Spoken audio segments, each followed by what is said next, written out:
ভনীয়েকৰ বিয়ালৈ মাত্ৰ এসপ্তাহ বাকী আছিল। ঘৰত প্ৰায় সম্পূৰ্ণ হৈছিল বিয়াৰ আয়োজন।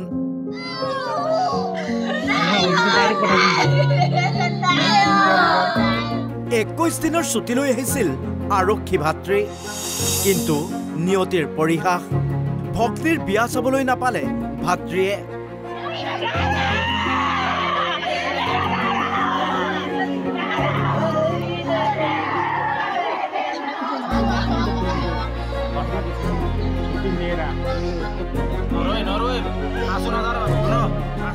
ভনীয়েকৰ বিয়া অহা 7 মাৰ্চত আছিলে। ইতিমধ্যে তেওঁ অসম পুলিচত চাকৰিত কৰ্মৰত। তেওঁ 21 দিনৰ ছুটী লৈ আহিছিলে যে বিয়াৰ কাৰণতে। হয়, এইজন অসম আৰক্ষীৰ 28 নং বেটেলিয়নত কৰ্মৰত কৃষ্ণ বাহাদুৰ ৰামাই।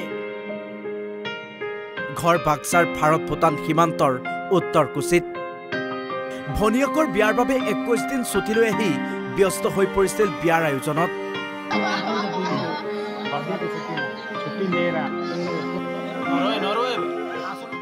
বিয়াৰ আয়োজনৰ কাৰণে বিভিন্ন কামত তেওঁ নিজকে নিয়োজিত কৰি পেলাই ৰাইজক নিমন্ত্ৰণী পত্ৰ ইতিমধ্যে বিতৰণ কৰা হৈছিলে। আৰু বহুত যিমান মাল সামগ্ৰী, টেণ্ট হাউচ, ইপিনে ৰান্ধনি, গোটেইখিনি 99% কাম তেওঁ নিজেই সম্পন্ন কৰিছিলে। কিন্তু নিয়তিৰ পৰিহাস। নিশা হঠাৎ অসুস্থ হৈ পৰে আৰক্ষী ভাতৃ। পৰিয়ালৰ লোকে হাস্পতালত ভৰ্তি কৰিছিল যদিও ভনীয়েকৰ বিয়া চাবলৈ নাপালে আৰক্ষী ভাতৃয়ে। হাস্পতালতে শেষ নিশ্বাস ত্যাগ কৰে কৃষ্ণ বাহাদুৰে। হাঁহিৰে ভৰা ঘৰখনত এতিয়া কান্দোনৰ ৰোল।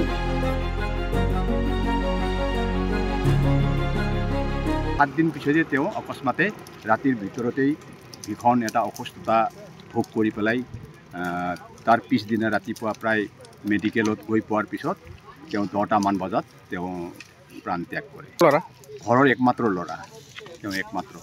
আৰু তেওঁৰ নিজ পৰিয়ালৰ ভিতৰত মাক আছে, দেউতাক আজি 4-5 বছৰমান আগতে ঢুকাইছে। মাক আছে, নিজৰ ঘৈণীয়েক আছে, ল'ৰা এজন আছে সৰু, আৰু ডাঙৰজনী ছোৱালী এইবাৰ এই হাইস্কুল শিক্ষান্ত পৰীক্ষাত অৱতীৰ্ণ হৈছে।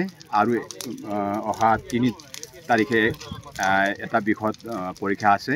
আৰু তেওঁৰ ছোৱালীৰ মেধাও খুব ভাল বুলি আমি জানিব পাৰিছোঁ। তেওঁ 90% ওপৰত ৰাখিম বুলি তেওঁ আমাক কৈছে।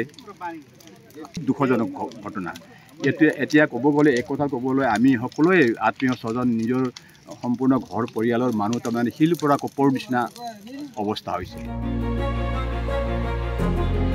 বাক্সাৰ পৰা সুবৰ্ণ পাঠক, অসম লাইভ 24।